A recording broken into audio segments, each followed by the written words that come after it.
Okay masters, ఈరోజు 31వ రోజు సోపానాల్లో మనకి జవాబులు ఇస్తున్నారు ఆరోగ్యాల గురించి చెప్పడాన్ని బట్టి.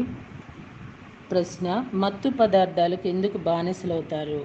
జవాబు: మత్తు పదార్థానికి బానిస కావటానికి కొద్దిపాటి తేడాతో ఒక్కొక్కరికి ఒక్కొక్క కారణం ఉంటుంది.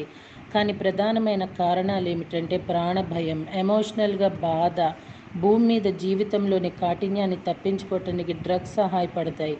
ఆ మత్తులోకి వెళ్ళినప్పుడు చాలామంది దాదాపుగా 4వ పరిధి భ్రమలోకి వెళ్ళిపోతారు. ఆ పరిధికి విపరీతమైన సున్నితంగా తయారవుతారు. ఈ పరిధిలోని బాధకు మొద్దుబారిపోతారు. కానీ దీనిని నిజమైన ఆధ్యాత్మిక అనుభవంగా అంగీకరించలేము. తాత్కాలికంగా శరీరాన్ని, మనసును విషపూరితం చేయటమే అవుతుంది. ఇది దురదృష్టవశాత్తు డ్రగ్స్ వల్ల భౌతికంగాను మానసికంగాను కూడా ఆధారపడటం అలవాటవుతుంది.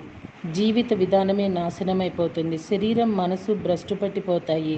ఆధ్యాత్మిక ఎదుగుదల కోసం చేసే సాధనలో ఎలాంటి డ్రగ్స్ ఉపయోగించమని మేము చెప్పము. ఆల్కహాల్, నికోటిన్, marijuana పుట్టగొడుగుల నుంచి ఏర్పడినవి అన్నీ వీటిలోకి వస్తాయి. మత్తు పదార్థాలు ఉపయోగించకుండానే ఉన్నతమైన ఆధ్యాత్మిక స్థాయిలను తేలిగ్గా పొందవచ్చును. చాలామంది డ్రగ్స్ వల్ల తమ చైతన్యాన్ని 4వ పరిధి వరకు లేపగలుగుతారు. అలా కాక ఆధ్యాత్మిక సాధన వల్ల, మానసిక శక్తుల సాధన వల్ల మీరు 5వ పరిధికి, ఇంకా ఉన్నత పరిధులకు వెళ్ళగలుగుతారు. సస్పృహతో, స్పష్టమైన జ్ఞాపకంతో వెళ్ళి రాగలుగుతారు. అందులో నుంచి బయటకు వచ్చాక అగమ్య గోచరంగా అనిపిస్తూ వణుకు కలిగించే ప్రభావాల కన్నా ఇది మెరుగు కదా. మత్తు పదార్థాల బానిసల పట్ల మాకు చాలా సానుభూతి ఉంది. కఠినమైన భూ వాతావరణం నుంచి తప్పించుకోవాలని వాళ్ళు ప్రయత్నిస్తున్నారు. కానీ వాళ్లకు మేమిచ్చే సలహా ఏమిటంటే, నాయనలారా, వాళ్ళు తమ జీవితాన్ని నిండుగా సంతృప్తిగా ఉండేలా చేసుకోవాలి. జీవితానికి ఒక ఉత్తమమైన పరమార్థాన్ని తెలుసుకోవాలి. మీ ప్రపంచ ప్రణాళికను బట్టి మీరు జీవించాలి. అప్పుడు మీలో తీసుకొచ్చే ఆ ఉధృతి అంటే ఏ డ్రగ్ లేనంత గొప్పగాను ఆరోగ్యవంతంగానూ ఉంటుంది.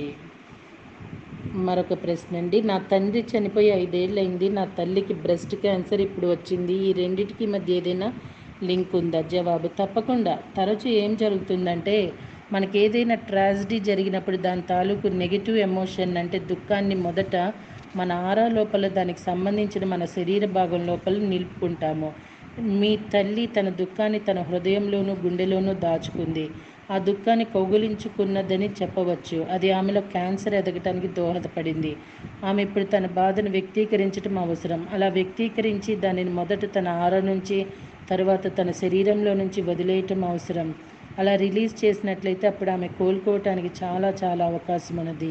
అయితే ఆ దుఃఖాన్ని వదిలేయాలా వద్దా అన్న ఎంపిక ఆమెదే. చనిపోయాక ఆమె మీ తండ్రిని కలవాలని కోరుకుండవచ్చు. అలా కలవడానికి ఆమె ఎంచుకున్న మార్గం ఇది.